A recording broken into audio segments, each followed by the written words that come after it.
It's the Hair Kitchen, baby, and you know what it means. G. Marie gon' come around. Come on, come on, come on, come on. Come on, come on, let's start the show. Hey hair care hotties, it's your girl G. Marie, and welcome to the Hair Kitchen. Today's guest is Jasmine, and if you don't know Jasmine, she owns and operates the jaybeexperience, where she works her magic in the community, servicing her clients and providing them with great customer service and excellent hair care.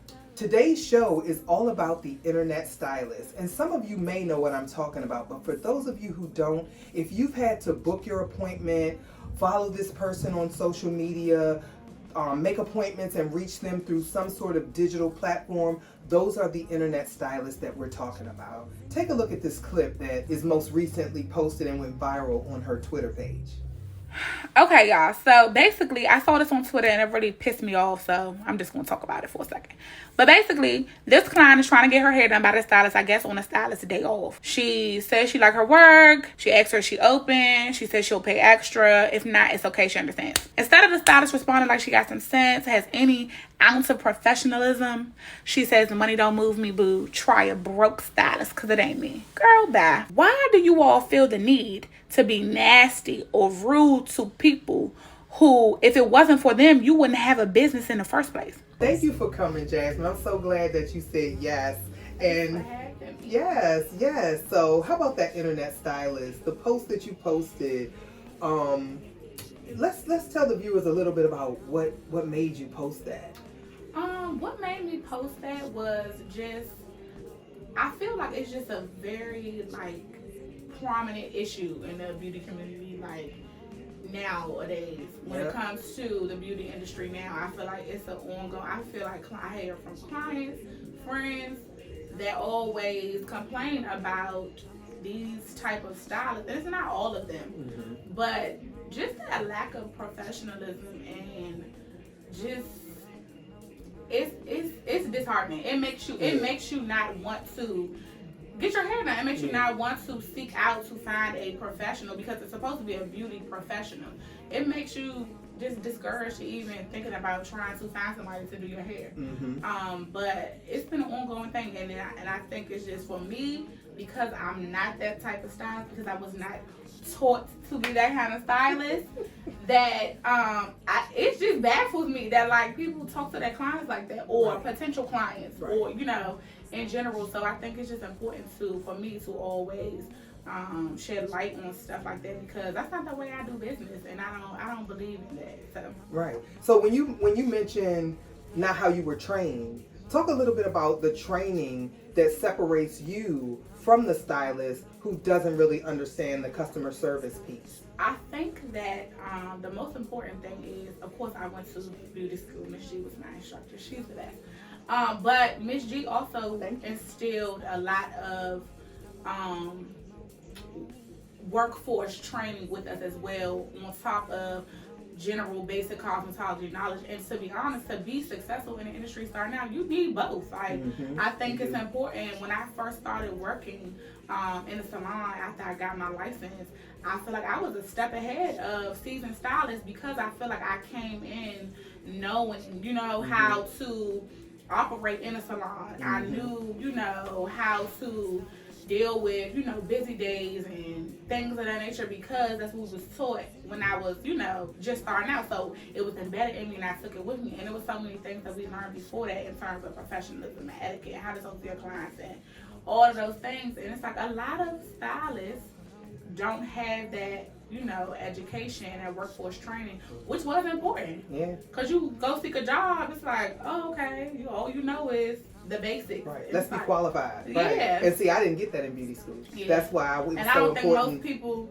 do. Yeah. And that's why it was so important for me to give it to you, because I had already had the clients who didn't pay me, who told me what they were and weren't going to do, and things like that. And I was like, this needs to be an additional part of the training, is the workforce readiness piece. Yeah. So I wanted to give everything I could to my students to help them be successful. And of course, you are an example of that success. It's so many things that you told me, Miss G, that I feel like to this day I still like. It's so funny because it's things that I've learned being in your program that I teach to my colleagues, my peers. I'm like, because they don't know it. My favorite thing Miss G used to say, your chair is not a flea market, Miss Butler. That's what you used to say to me. And I say that to this day. I tell my friends that I work with, my colleagues, your chair is not a flea market. Yeah.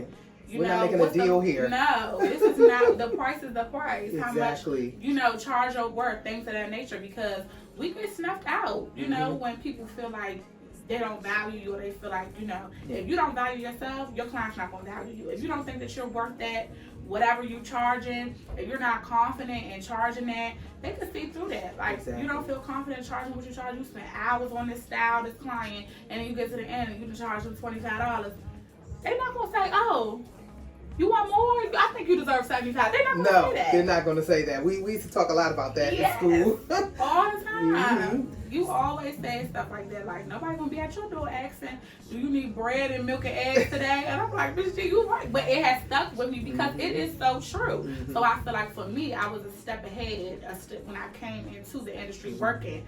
I was already in my mind. Even though I worked at Hair Kytchen, so the prices were already set. So that gave me, I feel like that also gave me a good basis in terms of running a business, working for somebody else's company who had rules and structure. Correct. And then when I started my own business, I already had the outline of how to run my business because I worked for a company who had rules, who had structure, who had, organization. Who had organization and things of that nature. But the price is the price. The price when the board says $50 is $50. Exactly. We don't have anything to negotiate about. Oh, well, that's too, expensive for me. No problem. We're going to find somebody else. Yeah, you got to find a stylist for you. And I might not be the stylist for you, and that's okay. And I'm not upset about it. That's okay. So what do you think about all the rules that come with trying to make an appointment online with a stylist? Because I've heard the stories too. That's why whenever I see you post something, I'm like, yeah, put it out there. I was talking to a young lady the other day about she had flown here, and we're in Maryland, from North Carolina to have her hair done, only to arrive on a flight, take an Uber to get to the salon, and the stylist isn't ready. And she said, well, there were a lot of rules on her page because she didn't really talk to the stylist. She had to do everything through a digital platform, which can be a little daunting for some clients who don't really understand how to maneuver through it. And then for me, listening to her, to have experienced the lack of respect for someone's time, the money they had to spend to get to you. They flew above a bunch of salons to get to you because they watch you on social media, again, another digital platform, to seek out your services, only to be met with that. So when your post came up about the young lady saying what she said, I'm like, there's a whole contract, as you said, of rules. You want to talk a little bit about that? I think that the line is so fine, right? Because I feel like our industry definitely, when it comes to respect, having respect for our industry and the hairstylists, beauticians, whoever that work in it, we've been fighting for a long time to get respect. Like you said, like you mentioned, being in the industry long enough to, fighting for that respect to get paid what you work, all of those things. I feel like the rules are necessary, right? I feel like it's important to have boundaries when it comes to your business, to have, lifestyle balance when it comes to your business, and rules help you create that. But I think the problem that comes into play with the overzealous, I feel like, abundance of the rules is that it starts to become like a burden. A burden. Like, you gotta read 4 pages of what I can't do when I come. What can I do when I come get my How about that? And I think it also, the stylists realize it's like, okay, you're asserting yourself, you're setting your boundaries, which is fine. But you also can be discouraging clients to come see you, get service by you, because it's just like, okay, I gotta come shampooed, blow dry. You don't shampoo and blow dry. I gotta bring my hair. I have to, it's just so many different things. And then, also most of the time, people sometimes still have questions. And, even that's the thing. Don't DM me, don't call, don't text. It's like, I've seen that. That was crazy. I was like, how do I communicate with you? what if I have a question that's not on your page? And even if you do, just like I said about the girl that I made the video about, the stylist. Even if a client has a question that is clearly stated on my website, if that's part of the business, that's part of running any business, not just a beauty business and the beauty industry, any business, you're going to have people call the Target customer service line every day. The answer is probably on the website. No, we don't take refunds after 30 days, but they're going to call and ask anyway. Target is not going to cuss you out for calling their customer service. They're going to say, can we help you with anything else? And if not, have a great day. Thank you for calling. Yeah. Right. So I just feel like oh, that post was crazy. I was like, oh my, not call a broke stylist. I was like, as if she wasn't offended that she's trying to give you her hard-earned money. And extra money. She said I'll pay 80 more. I was like, she's offering you 80 more over whatever you're going to charge her. And you said I'm not a broke stylist. You woke up on the wrong side of the bed that day. Who says that to a potential customer? Because like you said, even if you can't do it, she was going to send her mother, her sister, her aunt, her cousins, her nieces. There's a whole nother group of people. She could have rearranged her whole situation to come on a different day, just to be serviced by you because she loved your work. Yes. And I think the issue that I think that is the reason why the lack of professionalism now. A lot of the stylists nowadays, they're not cosmetology trained in terms of licensure. You know what I mean? Yeah. It's a lot of, things that they do that don't require license. So that's the loophole. Yeah. So then you don't have to go to school. You don't have to have a license. You don't have to have some hours training. You don't have to do any of those things. Right. You can you could do your wigs or whatever you want to do anywhere, and at least in the state of Maryland, without a license. So you have your knowledge that you have is just whatever talent you have. Whatever you learned how to do, that's all you have. So you don't learn how to, talk to clients. You don't learn salon etiquette. You don't learn placement. You don't learn C-shapings. You don't learn how to really lay finger waves down. You don't get the basics that's necessary. That's what beauty school gives you. It gives you your basic skill set so that you have a foundation that you can build on, because every style starts with the basics. Yes. And don't think that every curl is only an on, off, and half base. It's only 3 curls in the world, y'all. Now, how you lay it over here, how far off the base or how tight on the base, that's up to you and your client for the finished look. But it's only 4 haircuts and 3 curls. So I like when you say that, people are like, what? It all is on, like her bangs, that's an off base, just in case y'all didn't know. Yeah. My ponytail, it's on base, and then this is just straight. So this is actually slow moving hair. Hers is medium, and if it was crimped, it would be fast moving. So those are the things you learn when you get your foundation and you go to beauty school, that you may not have that conversation or the understanding if you learn in another environment. Exactly. So the comment was beyond disrespectful for me. When I read it, I was like, who says that to a potential client? Like, never. You could have just probably even put me down under your shoe, but I'm still not. I was like, okay, she's not the client for me. Maybe like you said, when $50, the price is the price, and the client's like, well, I can't afford that. Well, maybe we can find someone who fits better in your budget. No problem. I'm not insulted, right? Because when I can't afford something, I'm like, oh, okay, thank you. I'll come back when I have $1 million. I'm not going to be like $1 million. The price is the price. Yeah. Her rules are her rules. And that's the thing too that I think that about the video that kind of made me mad. I feel like, okay, maybe you don't work on your outfit, that's fine. But she asked because a lot of stylists do. You say, I'll come in. It's on their site. You contact me. Yes. Sunday you pay extra. You want me to? I'm gonna come in. It's gonna be extra, and that's probably why the client offered that, because she knows stylists offer that. It was almost $100 more. I was like, okay, what time are you talking? I'm getting ready to come in, because if she's offering already, and I haven't had to ask, because usually it's the other way around. Someone wants you to come in on your off time, and then on some of the booking sites, it shows you how to upcharge to get your overtime, because essentially that's what it is. Right. But we don't even often, because we don't even want to get into what's your hourly rate, but we don't even know that we should charge more for having to give someone like a convenience fee.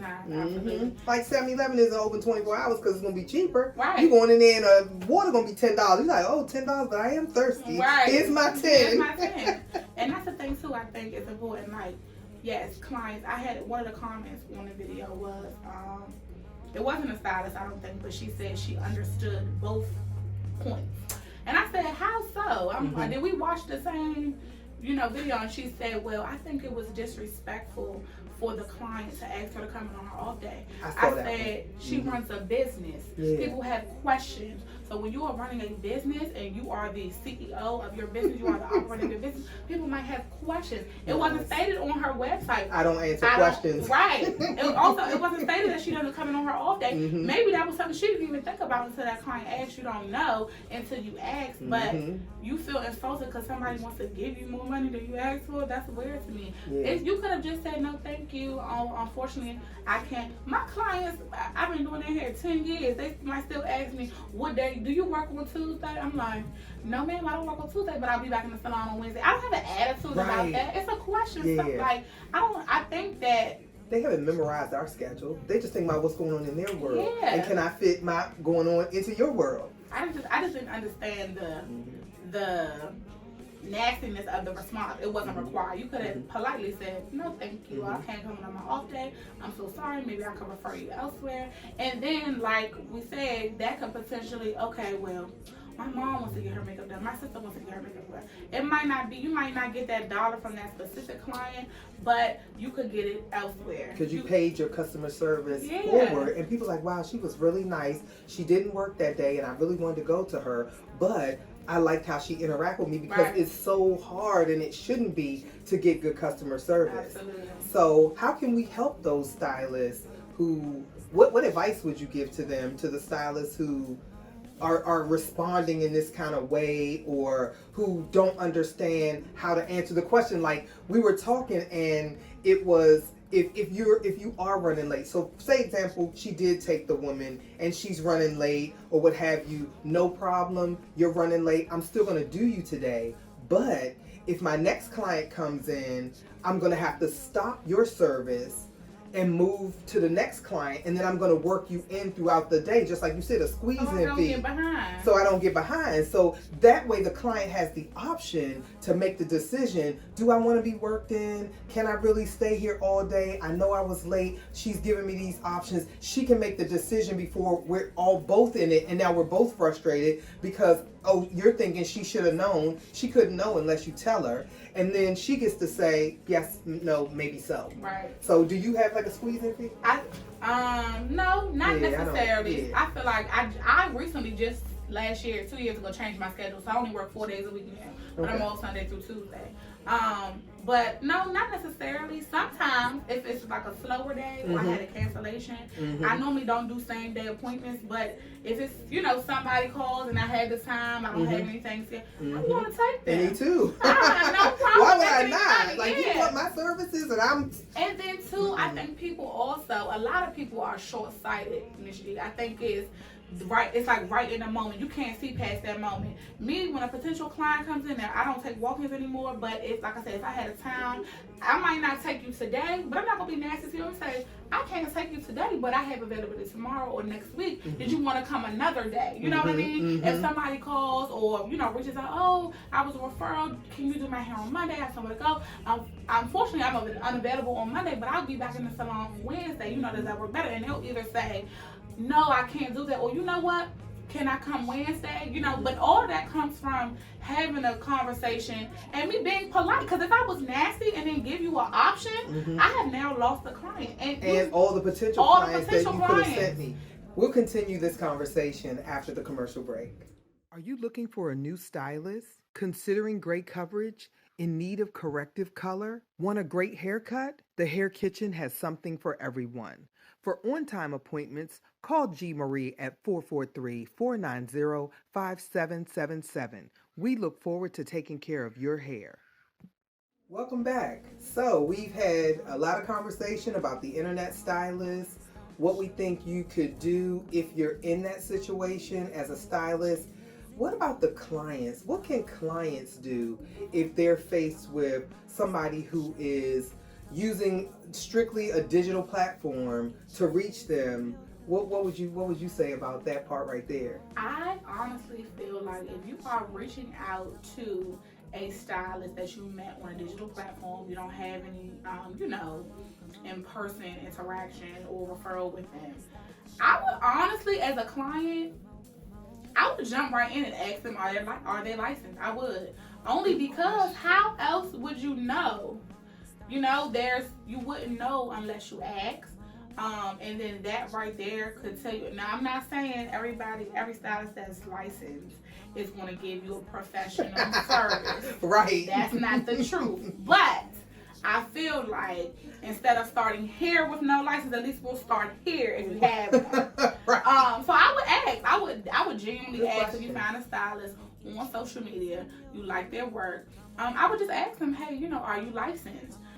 Just so that you know what you're walking into, what level of service and professionalism to expect. If you didn't get a chance to ask for the license prior to the appointment, when you arrive, you should see the license in the bottom right section of their mirror, because we're supposed to post it. Maybe some people come from other states and it's the left, the top, the bottom. The license should be on the mirror somewhere, right? Left, top, bottom. It's supposed to be posted. In our state, it's the bottom right. I believe that's where our license is supposed to be. It's supposed to be on your mirror so your guests can see it. And it's supposed to be visible. You can put it on the wall. It just needs to be posted. What do you think about the whole lace front movement and the stylists who are gluing it down? Because in my experience, when I first got introduced to lace, I was on set. And it was for a quick style. You put it on, the actor took it off after the shoot or whatever segment that they wore the lace. And I remember coming off set and coming back into the school, and a client had walked in. She said she works out and she wanted to wear the lace permanently. And I was like, hold on, a lace front? We put those on and off because it's a temporary, like a quick change where you can go from being a housewife in rollers to being a glamorous person going to a after 5 event, and now people are starting to want to wear them permanently. And that was probably 2015, because it's like almost 10 years ago. Yeah. I think like you said, the lace is a temporary, was invented to be a temporary style for theater or sets. Yes. Even like events, one night only type events. And for some reason, they have now turned into, or try to be forced to be like more longevity wear, but they weren't designed to do that. And so the maintenance is very hard. It's hard to upkeep those wigs when you tie them down, when you washing your face, you get in the shower, humidity, all of that stuff. You're lifting the lace, you gotta re-glue it and all of those things. I think that I personally am not a huge fan of the lace fronts, only because there's no longevity, and I feel like I don't believe in clients getting hair that doesn't last. I don't do. I want your hair to last, at least a week. But I also don't think it's healthy to constantly wear them either, especially for your scalp, your hairline, all that glue and manipulation of your hairline all the time. And then to remove the glue, you got to use the alcohol, which is drying out your skin, it's drying off your hair. I think that if we had more education on what they were invented for, then people would probably not be so quick to want to wear them. But I feel like it just comes from seeing people on social media too. I think social media plays a big part in the wigs. I think we see these celebrities and these influencers and they getting their hair done, but I'm like, they have stylists that come to their house and do their hair every day. You know what I mean? Exactly. They ain't sleeping in these wigs that long. Exactly. They're using taking it off the way it's supposed to be. Right. And that's why their hair looks fresh every time you see them post something, because they're getting their hair done every day. Exactly. But you don't know that, so and you can't afford that. So you're trying to do what you think they're doing and emulate that, but that's not what they're doing. They're getting their hair done every day. They're getting a new wig every day. You are trying to wear the same wig glued to your scalp for 2-3 weeks. Exactly. And then wonder why it doesn't last, and then you spending your $200, $300, $400 on a service that it looks great, but it doesn't last. Exactly. So the lack of education again that the stylist provides, I feel like the wig stylists are not necessarily always the licensed cosmetologists. Correct. So there's no education to know what these lace fronts and stuff were designed for, or what they can do. You're just picking up, oh, you hopped on a trend and now you're a trendy stylist and this is the trend, and that's fine. But then it's like you don't know what it's actually doing to your clients, hair and skin. I've had a client who she got a wig done, her very first ever wig, and after she removed the wig, she had lost her edges permanently, then on both sides, to the point where so she came to me, and we ended up cutting her hair down a little bit. And I told her, we kind of feel like a short fro cut where she could, like a curly cut. And then I said, the only way we're going to be able to like really mask this is if we just like shave it close, real close, like with the clippers. And so she was with it. So now she does the short cut with the blonde, and it's really cute. But for the clients who don't want to do that, who don't want to shave all their hair off. Correct. What do we do when we permanently lose our edges? And that was only one wear. That wasn't something she got all the time. She just tried it to see if she liked it. Right. And I don't know if she was things that gonna feel like you're allergic to the glue. That's a big deal. Yeah. Because you put the glue on someone who's allergic and you haven't done a patch test to see if their skin, if their system can take it, it's going to be detrimental. Yeah. So just what we're not talking about are the people who have had permanent hair loss, alopecia. Right. They have some sort of medical condition and they're wearing wigs as an adornment because they have absolutely no hair. Right. We're talking about the wigs that were made to go on and go off on set and in theater, and how consumers and stylists turn those into a permanent situation. Patch test, I know traditionally is for hair color, but you can patch test any kind of chemical. Minus I may not patch test a relaxer. I might strand test a relaxer. But you can patch test adhesives on the client's skin and do a 24-hour or 48-hour patch test just to make sure they don't have any irritation or experience anything connected with that chemical, because it's still a chemical. And if you are someone who is working in a salon as an apprentice, if you are in theater, working on film, television, any of that, and you want to learn cosmetology, I do have an online cosmetology program and would love to help you. If you are someone who went to beauty school, but you didn't take your state board and it's been a number of years, life has been lifing on you, you don't have time to go into the school to get your education, your hours are still good. I do the full 1,500-hour cosmetology program online, 24-hour access. You can take your classes when you like. You can take your assessments when you finish the chapter, so you know where you are so that you can be successful on your state board. So that's available to you. And Jasmine, where can they find you if they'd like to experience some of that good service that you offer? You can find me on Instagram at jaybeexperience. And my website is also in my bio on Instagram as well, and it's jaybeexperience.square site. All right, so that's it for us. Thank you for watching. I just can't thank you enough. It was good to see you. It was like a visit and sharing. Yes, it was good. So we'll definitely see you guys in the next one. Thanks, Hair Care Hotties. It's the Hair Kitchen, baby, and you know what it means. Jay gon' come around. She gon' really lay it down. She gon' tell y'all all about all the things she knows about beauty in this industry. Everything you need to see, hair color and history, business opportunities. So you better listen up real good. The Hair Kitchen is in your hood. Come on, come on, come on, come on. Come on, come on, let's start the show.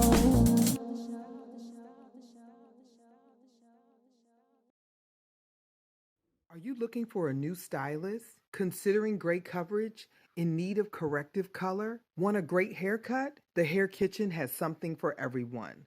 For on-time appointments, call G. Marie at 443-490-5777. We look forward to taking care of your hair.